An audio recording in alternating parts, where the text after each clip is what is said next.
So you're a celebrity in the comic book world, especially the Blerd world, right?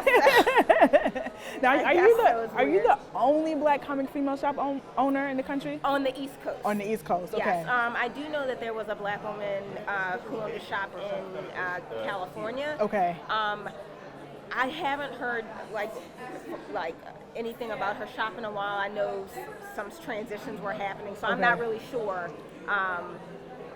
where they landed, but there was another shop on the West Coast. So I think it was just the two of us, from what I know, as far as being Black women. Gotcha. Yeah. So, and I know there's not that many Black people that own comic book shops. I know there was a guy in Chicago that I met, but I mean, speaking to that point, what is the importance of Black ownership, particularly in a space like comic books?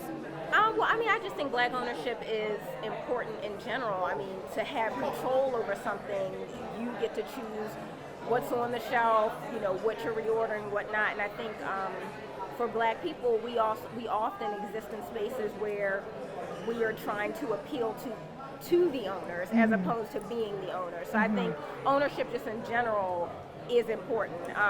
And then, I mean, in the comic book world, for that same reason, it's a still very like white, male, cisgendered space. Right. And if those are the people making decisions about what books are on the shelves, you are not really going to see books that look like you, unless you're dealing with someone who is really like conscious of it. Right. You know, but when you are in those groups that aren't represented in the same way as, you know, that white male majority, you are always thinking about like, wait a minute, none of these people look like me this week. Right. You know what I mean? I need to work on that. Like, you know, I'm very aware of that, as are, again, just people who exist in those other groups.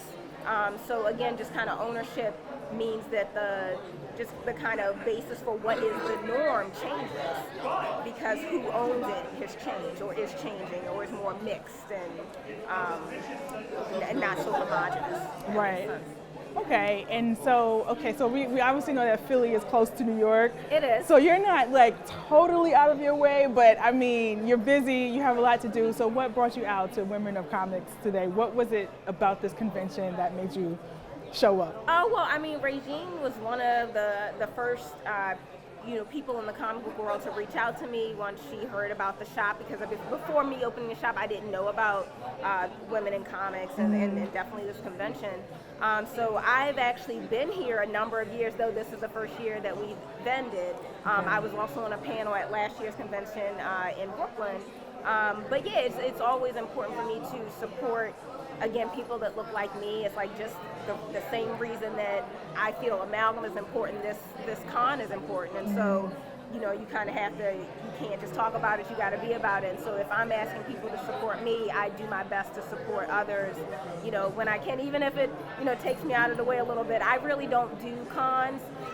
Generally, like, you know, we get invitations to do Wizard World and Comic-Con, and I always say no, we don't do those. But when there are smaller cons, when there are cons that are speaking to something that I feel passionate about, or cons like that are happening in my community that are where their aim is really to be accessible to other folks in the community who maybe can't afford a $75 Wizard World ticket. You know, a lot of the cons that I do are free entry and kind of smaller, catering to children and things like that, because I feel like those are the places that I really want to support. And then of course cons like this I want to support more so than those larger corporate cons. Nice. Whew, okay. So you said something really interesting on the panel about artists just kind of taking control of their finances, and I think that's not something that we talk about enough. We talk about, you know, controlling your narrative, but how does controlling your narrative work with controlling your finances and knowing where your money is coming from and going? Right. I mean, if you want to be a successful creator, if you're someone who is looking to sell your work, you have to understand what your costs are, you know, what your overhead is, so that you can make a profit. And sometimes, like, you know, I purchase things from indie creators, and I'll ask them, okay, so what's your wholesale price for books?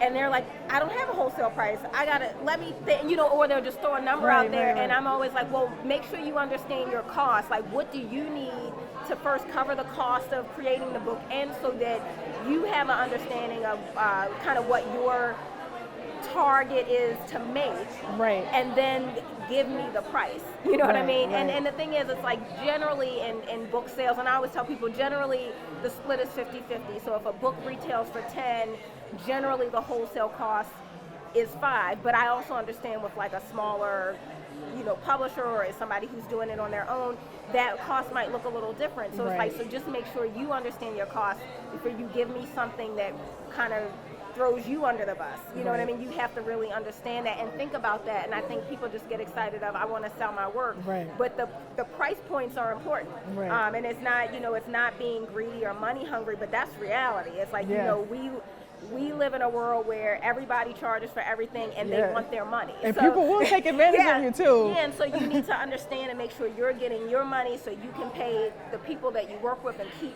good relationships with folks.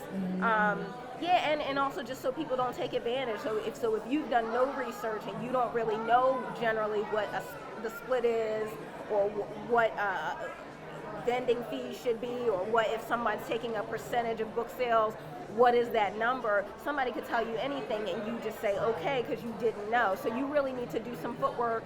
I always say look into your local library. Libraries have like some great programs and they are free. So even if it's a class that seems like, I don't know for sure if this will benefit me, it's information, and it never hurts to take in more information because you never know, and that can like help you in the long run as you're planning and working towards longevity, not just you came out with a book and then that was the last time we heard of you. Like longevity, so you can keep creating, and hopefully so that your work can fund your livings, you know what I mean, so you don't have to have 20 jobs plus you're trying to work on your graphic novel. It's like, no, my graphic novel is how I earn my income, which I know most people want to get there. You want to spend your energy on something you're passionate about, not something you're kind of sludging through, and I know that well, so. I believe it. Well, thank you.